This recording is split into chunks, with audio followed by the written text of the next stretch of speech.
Hello everybody! I am pelayoaf and this is probably the best video about starting a podcast that you will ever watch. So pay attention. I will answer all your questions. Why to start a podcast in 2021? What topic should I choose for my podcast? When is the right time to start a podcast? 2021. Do I need a co-host? Do I want to have guests in my podcast?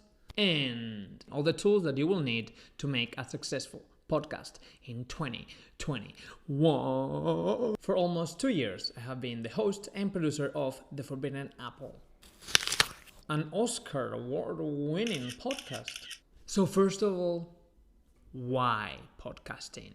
There's a million ways to create content now. The advantage of podcasting is that you can do it anywhere, especially in the middle of a global pandemic. When I first started, I loved the idea of having my corner of the world where you can develop as an artist without spending much money, without fancy equipment, and without the need of a third party that will open you the gates of heaven. Some people may think, oh, but there's a million podcasts out there. Yes. There's also a million actors, a million models, a million TikTokers, there's a million everything. There's a lot of people in the world. But can they do the podcast that you are thinking about? No. Don't let that stop you.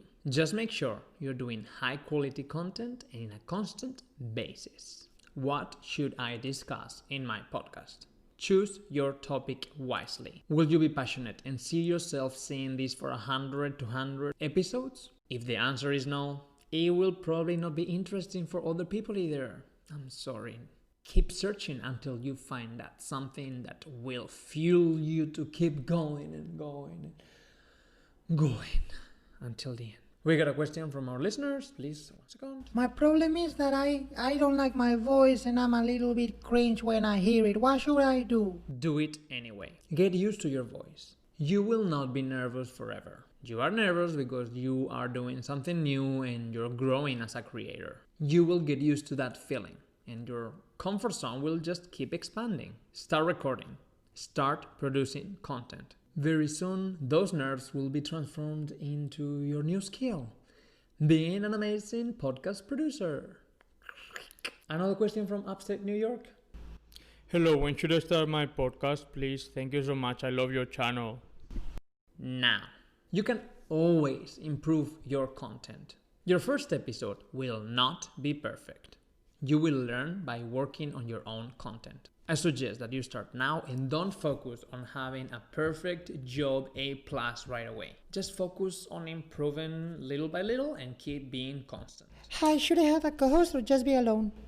Pros of having co-hosts: it will be easier to divide the work and the podcast will benefit from diverse perspectives. The content will be richer and more diverse. But it has to be somebody that you trust and somebody that you know that is gonna be there episode through episode. New question from my neighbor downstairs. Hello, can you be less noisy in the mornings? And also, should I have guests in my podcast or not? Thank you. Pros of having guests: it is so much easier to spread the word. Usually they will be happy to share that they have been on your podcast. It's a great way to meet new people. But just remember in that you are the one who have asked them to be on your podcast. You'll probably have to do a lot of follow-ups. A question from Albus Dumbledore. Hogwarts. Hello, how does the schedule of a podcaster look like? Alohomora.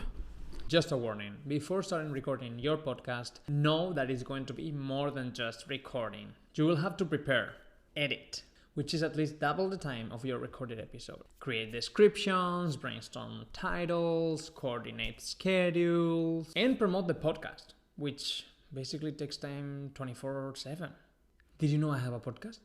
Okay, so how do we make sure that we stay consistent? I would really recommend you to create a short episode. You don't have to start by doing a 3-hour narrative on the ups and downs in the life of Richard Miller. Make the workload manageable. Set a day of the week to release your episode so your listeners will know when to expect it. And just plan around it. I have convinced you, right? So let me tell you what is the next step to create your first episode. Preparation. Get to know your guests, if you have them, and prepare an outline. Why do I need to get to know my guests? It will give you a space to share your story and create some trust in between the guest and you. You'll also explore the areas that are uncomfortable for the guest to be discussing online, and always reassure them that the editing always be there for them. So that way they can express themselves freely without constraining themselves, and you'll be able to edit it afterwards if they say something that they don't want to have on air. Have an outline. Or if you're alone, have an outline. An outline is a document that goes through the topics that you want to discuss in the podcast. It doesn't have to be a script. You don't have to write down every sentence that you'll say. Just some bullet points, where you will start, questions to cover, and way to close. This is useful if you have a co-host, because that way you'll be able to know when things are coming and complement each other when asking the questions. And remember, if you're having a guest over and you want to ask him things, focus in a topic. It is impossible to cover the whole life of a person in 10, 15, 20, 30 minutes. So what are you interested in? What do you want to learn more about? What kind of focus you will have for this story? Be innovative. If the person has had more interviews in the past, just try to come up with new things.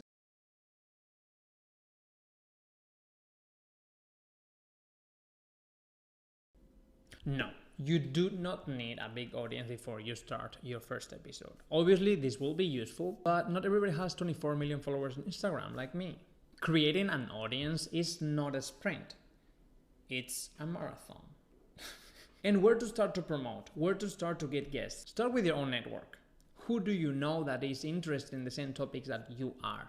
Ask them, do they have any friends, any mentors, any professors that work in that same field? Do cold calls, do cold emails. Just remember, you are asking them. So don't feel disappointed if they don't answer or if they say no. I would really recommend that you follow up a couple of times, because people are busy, and the last thing that they're thinking about is usually your podcast. I'm sorry. Keep building your network. And we have a question from Tesla creator Elon Musk. How are you, Elon? Is that how I pronounce it? Yes, Pelayo, that's exactly how you do it. That's exactly how you pronounce it. Thank you so much. I want to ask you, what do I do with my first piece of audio? Thank you very much. I'm very glad you asked that question. I love your cars, by the way. Very automatic. Once you have that audio file, you'll be uploading it to a host platform. Anchor is for free. Libsyn is one of the paid. There's a lot of those platforms. That platform will create an RSS feed that you will need to submit to streaming platforms like Spotify, Apple Podcast, Google Podcast, Stitcher, Player FM, and a million more. Take advantage of all of them. What about the equipment? What will I need to start my podcast? What equipment? Thank you. USB Samsung Meteor. It's $60. You can find it on Amazon. For editing, you can use Audacity, GarageBand. It doesn't really matter that much. And for post-production, there's this tool called Auphonic. You'll find it in my notes, and that will help you reduce the echo and have a better quality audio. To record while socially being distant, you can use Zoom or Zencaster. Do you need help building your podcast? Have you enjoyed this video? Do you want to share with me what your podcast is about?